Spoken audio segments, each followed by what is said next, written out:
జయ శ్రీరామ్. భగవద్గీతలో 11th chapter 18th శ్లోకము శ్రీకృష్ణుణ్ణి అర్జునుడు శాశ్వత ధర్మగోప్త అని సంబోధిస్తాడు. ఆ శ్లోకం ఇది. త్వమక్షరం పరమం వేదితవ్యం త్వమస్య విశ్వస్య పరం నిధానం త్వమవ్యయ శాశ్వత ధర్మగోప్త సనాతనస్త్వం పురుషో మతో మే. హిందీలో చెప్పాలంటే అర్జునుడు ఏమంటున్నాడు, హే कृष्ण जानने योग्य अक्षर परब्रह्म आप ही हैं और इस संसार के परम आधार आप ही हैं. आप ही सनातन धर्म के रक्षक हैं. आप अविनाशी हैं और आप ही सनातन पुरुष हैं. ये मैं समझा हूँ. అంటే విశ్వరూప సందర్శనం జరిగినప్పుడు విభూతి యోగ 10th, విశ్వరూప సందర్శనం అన్నమాట 11th చాప్టర్. ఆ విశ్వరూపం చూసిన తర్వాత అర్జునుడికి ఇది ఈ ఈ విధంగా ఆయన రెస్పాండ్ అవుతాడు. శ్రీకృష్ణుడిని ఇలా అర్థం చేసుకుంటాడు అన్నమాట.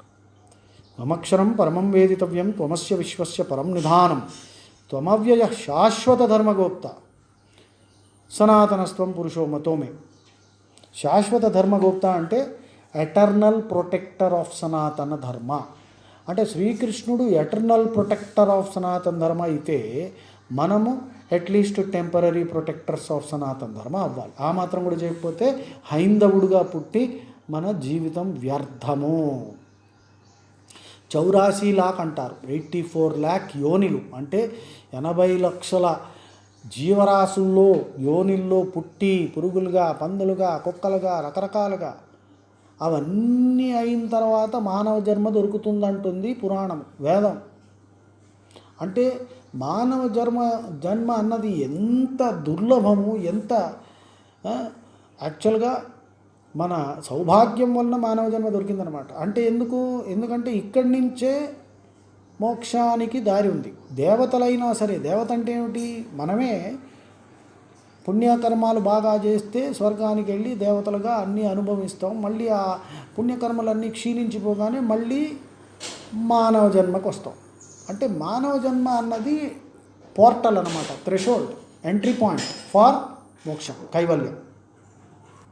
సో ఒక విధంగా మానవ జన్మ అన్నది మిడ్ పాయింట్ అన్నమాట. పుణ్యాలు చేస్తే దేవతలుగా స్వర్గానికి వెళ్ళి అనుభవించి మళ్ళీ ఇక్కడికి వస్తారు. లేకపోతే పాపాలు చేసి వేదపాలు చేస్తే పురుగులుగా, పందులుగా, అన్ని కుక్కలుగా పుట్టి రకరకాలుగా బాధలు పడి అవన్నీ ఆ పనిష్మెంట్లన్నీ ఫుల్గా సఫర్ అయిన తర్వాత మళ్ళీ మనిషిగా వస్తాను అంటే మళ్ళీ అవకాశం దొరుకుతుంది. సో అందుకని మానవ జన్మ అన్నది చాలా దుర్లభం. దీన్ని రకరకాలుగా టైం వేస్ట్ చేసుకుని వేదవ పనులన్నీ చేసి దుర్మార్గాలన్నీ చేసి ఎవడు చూడటం లేదనుకుంటే అంతకంటే మూర్ఖత్వం ఇంకోటి ఉండదు. సో ఇక్కడ అర్జునుడు ఏమన్నాడు, కృష్ణుడిని శాశ్వత ధర్మగోప్త అన్నాడు. సో గోప్త అన్నవాడు యాక్చువల్గా ఎలాగా మారిందంటే కాలక్రమేణా గుప్తా అన్న ఒక ఇంటి పేరు, సర్నేమ్. నార్త్లో గుప్తాజీ అంటారు, ఇక్కడ కూడా గుప్తా. సో ఎవరైనా గుప్తా కనిపించారనుకోండి, వాళ్ళకి మనం చెప్పడానికి కూడా బాగుంటుంది. ఏమని, అయ్యా మీరు గుప్తాజీ, ఆయన ఎవరు, శాశ్వత ధర్మగోప్త, మీరేంటి టెంపరీ ధర్మగోప్త. కానీ మీరు ఏం చేస్తున్నారు, ఏ బొందల దగ్గర పోయి ఏడుస్తూ ఆ పిండారి గాడిని, చాంద్మియా ఇట్లాంటి వాళ్ళని పూజిస్తూ కాలమంతా వేస్ట్ చేసుకుంటే ఎలాగండి, తప్పు కదా మరి. అందుకనే హిందువులుగా మనం ఒక విషయం అర్థం చేసుకోవాలి. శ్రీకృష్ణుడు శాశ్వత ధర్మగోప్త అయితే మనము టెంపరీ ధర్మగోప్త. అట్లీస్ట్ ఈ జన్మలో ధర్మం కోసం, ధర్మాన్ని రక్షించాలి, ధర్మం కోసం జీవించాలి, ధర్మంగా జీవించాలి. సో ధర్మం అంటే మనందరికీ తెలిసిందే, కానీ ఎన్నో డెఫినేషన్స్ ఉన్నాయి. ఒకటి చెప్తా, యతో అభ్యుదయ నిశ్రేయస స ధర్మ. వైశేషికంలో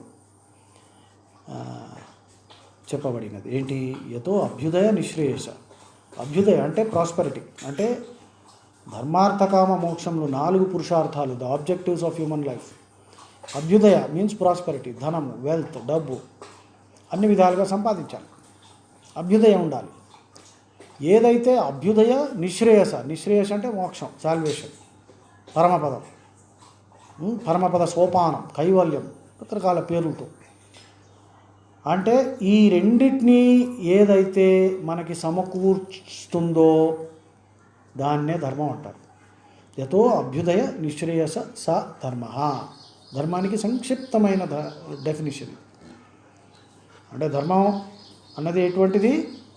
ధర్మం ద్వారా ధర్మార్థ కామ మోక్షం. ధర్మ అన్నది రోడ్డు, ట్రాక్, దాని ద్వారా మనం పోవాలి.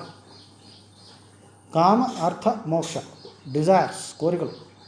అర్థ డబ్బు, మోక్షం కైవల్యం, సాల్వేషన్, సుప్రీం హ్యాపీనెస్, సమ్మంబోనం అంటారు ఇంగ్లీష్లో, ద హయ్యెస్ట్ గుడ్. సో ఇదన్నమాట శాశ్వత ధర్మగోప్త. సో మనందరం ఈ మాత్రమైనా అర్థం చేసుకుని ధర్మం కోసం పాటుపడాలి, ధర్మం కోసం బతకాలి. ధర్మాన్ని బతకాలంటే, ధర్మాన్ని రక్షించాలంటే ఫస్ట్ నువ్వు బలంగా ఉండాలి. Only a strong person can protect dharma, a weak person can never protect ధర్మ.